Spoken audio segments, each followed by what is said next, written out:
Welcome back to Psych Vids. Today we are focusing on the spotlight effect.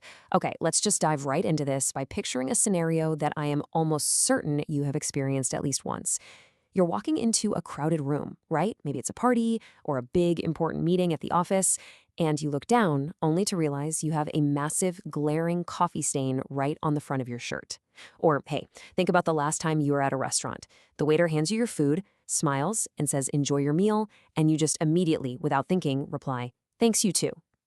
In that split second, your heart just drops. You freeze. You look around, absolutely certain that every single person in a 10-mile radius just witnessed your profound awkwardness.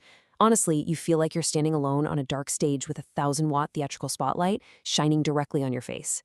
So you're totally convinced everyone noticed that mistake, right?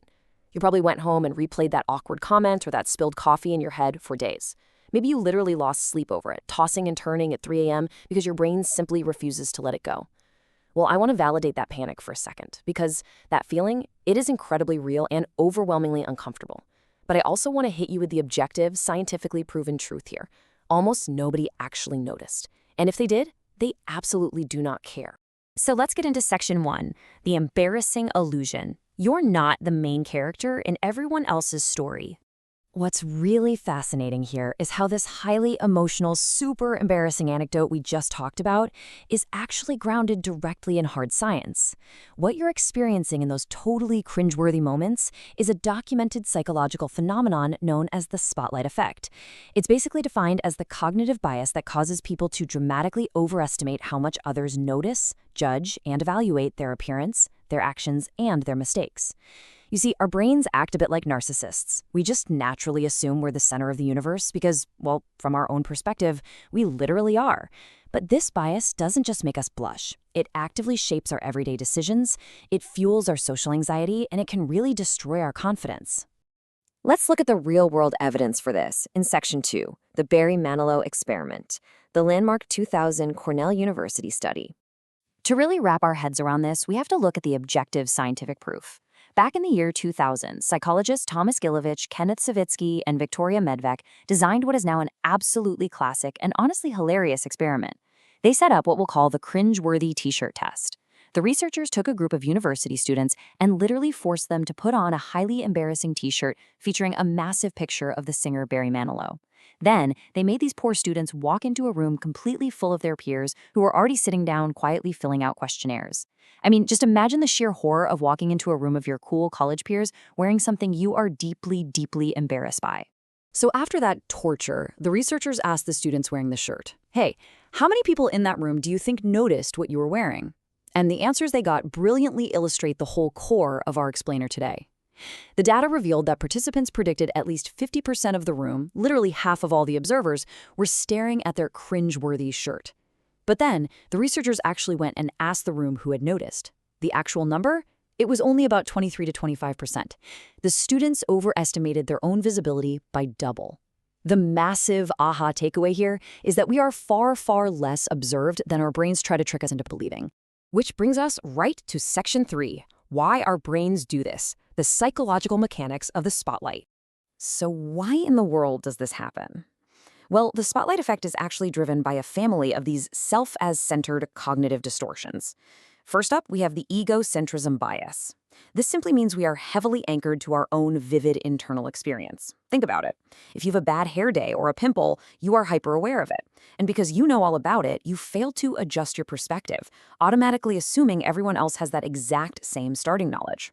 Then we have its sneaky companion, the illusion of transparency. This is the totally false belief that our internal states, our pounding heart, our rising embarrassment, our intense anxiety, are somehow leaking out of our pores and are entirely visible to everyone around us. We think we're an open book, but to the rest of the world, our covers are firmly closed. The absolutely crucial point here comes down to this concept of limited cognitive bandwidth. You really have to remember that everyone else around you is the starring main character in their own mental movie. They're obsessing over their own coffee stains, their own weird comments to the waiter, and their own metaphorical Barry Manilow T-shirts. Human beings simply do not possess the mental RAM, the cognitive bandwidth, to deeply scrutinize your life while they are so incredibly busy scrutinizing their own.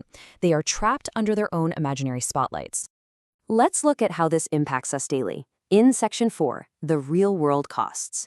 when the spotlight holds you back. The thing is, the spotlight effect isn't just some quirky little brain glitch. It carries genuine heavy costs. This illusion is notoriously strong right after we fail publicly or when we enter brand new social environments, and it leads directly to profound social anxiety and avoidance behavior. We end up missing out on incredible opportunities because we're just too scared to speak up in a meeting or network at a big event. It is a huge driver behind modern phenomena like Zoom fatigue, staring at your own self-view, completely convinced everyone else is judging your background or your posture. And it causes us to over-edit ourselves on social media, deleting posts or over-rehearsing apologies for things literally no one even noticed. Ultimately, the spotlight effect just robs you of your authenticity. But the good news is we can fix this. Let's move to Section 5, How to Break Free, the ultimate psychological exhale. All right, here are 3 highly actionable, evidence-backed steps to actively quiet that spotlight in your daily life. Step 1 is the everyone is a protagonist rule. This is all about perspective taking. Actively remind yourself in the moment that everyone else is obsessed with their own narrative, not yours. Step 2 is the 24-hour test. When you do something really awkward, pause and just ask yourself, will anyone realistically remember this specific moment tomorrow? 99% of the time, the answer is a resounding absolute no. And step 3 is exposure practice. You just have to test reality. Post the picture, speak up in the meeting, wear that bold outfit. Just do the thing anyway, and you will quickly realize that the sky doesn't fall and the crowd doesn't stop to point and laugh at you. This brings us to a quote that brilliantly illustrates the core philosophy I want you to walk away with today. You're not being judged as much as you think. You're being ignored more than you realize, and that's freedom. Framing the realization that people are ignoring you shouldn't be a depressing thought. It is literally the ultimate form of empowerment. It's a wide-open invitation to take risks, to be a little goofy, and to live your life without the crushing weight of an entirely imaginary audience.